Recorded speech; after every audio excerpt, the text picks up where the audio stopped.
Alexandra Isak to Liverpool.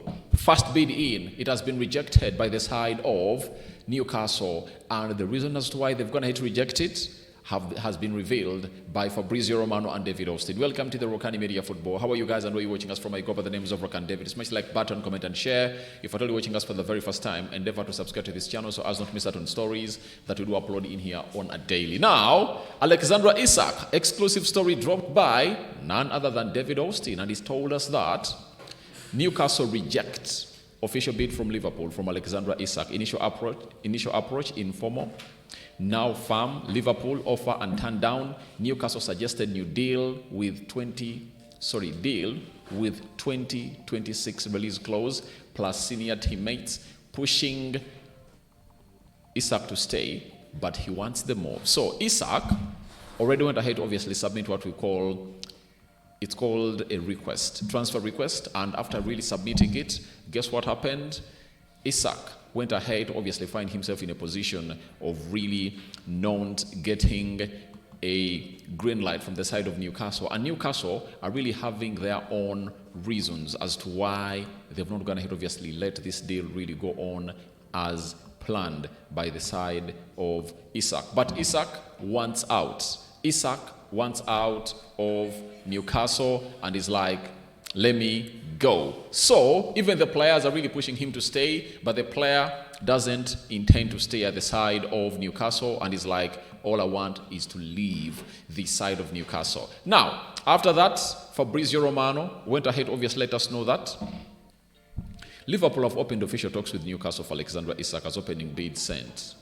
Newcastle rejected as Athletic reports, but player made clear his desire to join Liverpool. No talks over new deal so far. Liverpool plan to bid again and insist soon. Meaning that Liverpool are planning to obviously go in for the side of Newcastle again and is like, we are going hard for this player. And Alexandra Isak obviously wants the move. Now, Liverpool opening bid was worth £120 million, as Fabrizio Romano really says, package plus add-ons. So Liverpool had gone ahead to obviously make a bid of £120 million. Guaranteed fees, obviously they're going to be like 90 million or 100 million plus 20 million pounds of add-ons. You understand? Newcastle rejected as they won't open doors at least until finding a replacement, and it's not guaranteed at this stage. Isak insists with Newcastle on his clear desire to join Liverpool. So that's what you're really getting into from Fabrizio Romano as far as this guy is really concerned.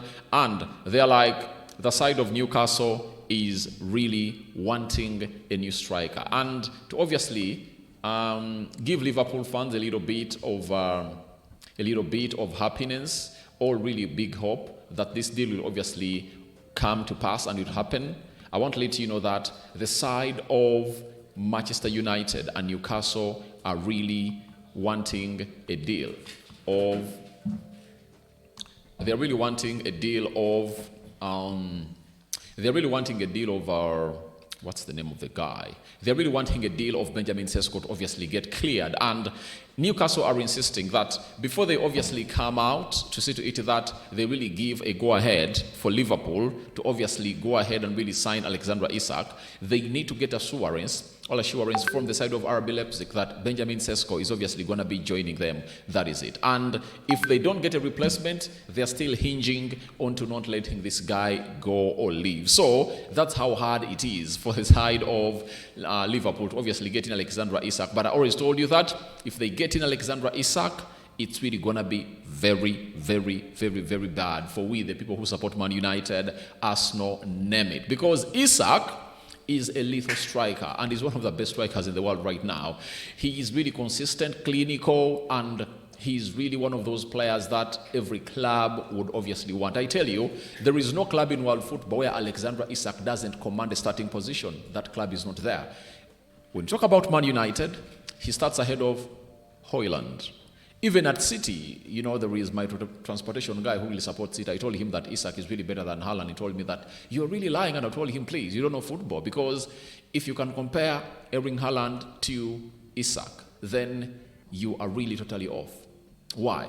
Alexandra Isak plays for Newcastle. He doesn't have creatives that Erling Haaland has at City around him. That's what people really forget. And for Erling Haaland, he's really one of those players that he just gives you those goals. But Isak, he plays well with his back to goal. His link-up plays really good, and his hold-up plays really great. And he's this kind of person who can obviously break what we call a low block. But I've gone ahead to see very many games where Erling Haaland has been pocketed in a game and he hasn't obviously gone ahead to obviously find himself really getting a breakthrough. So that's where I really tell you that I really choose a guy known as Isak over Erling Haaland. But I want to let you know that Liverpool are really pushing hard to get in this guy. And I think it's like a revenge that Newcastle is really doing, because Liverpool went ahead to obviously enter into the deal of a player known as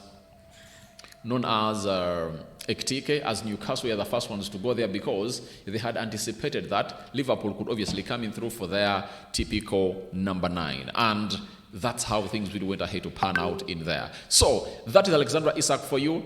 He's known with the side of Newcastle in the preseason, and he's like pushing to obviously leave the side of Newcastle to join Liverpool. And Liverpool also really pushing hard, and if at all they obviously go ahead to really make a new bid, it's anticipated to be £130 million. That will call in for, I think, like £100 million guaranteed and £30 million of add-ons. That's really a lot of money, guys. And Liverpool would have gone ahead to spend close to £130 million onto 2 players. You know, Wits, €150 million. If you have to convert that into per million pounds, it's close to £130 million.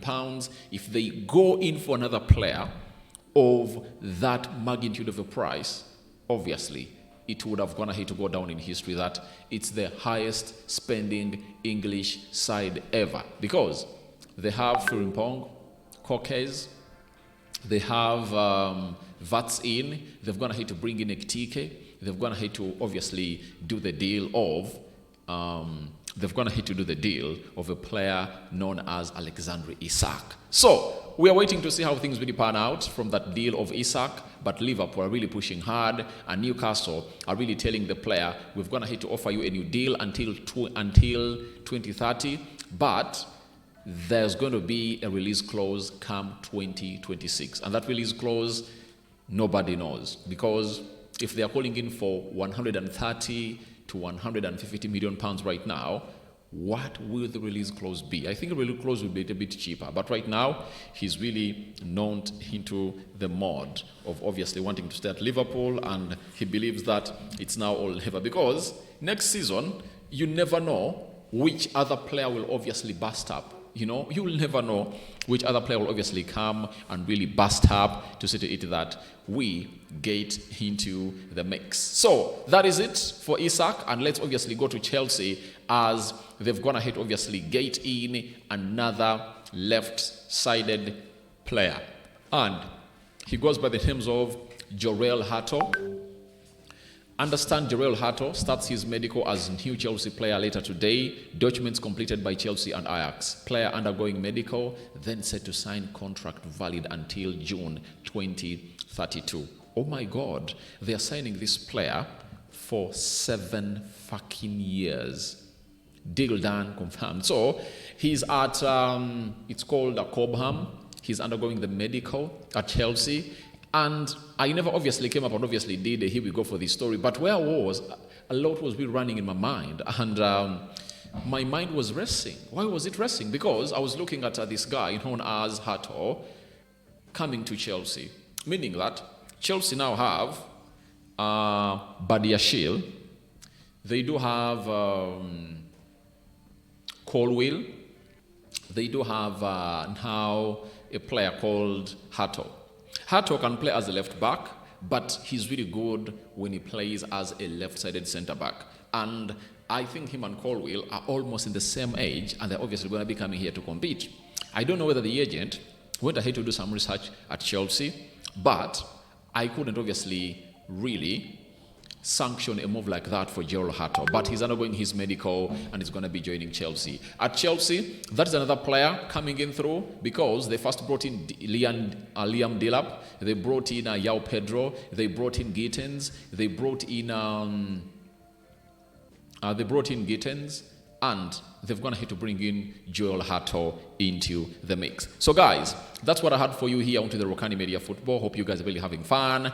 I'm calling upon for your reactions into the comment section below. And remember, I want to hit 30,000 subscribers. How do you subscribe? Lower right bottom corner is the place to be. Smash the black button that has the word subscribe. After smashing the notification bell, that will enable you get notified every time I upload a video onto this beautiful YouTube channel of ours. We out. Bye-bye. I've been out for some time, some days without really giving you uploads, but I'm back with a bang. And on a daily, you're obviously gonna be feeling the heat. We out.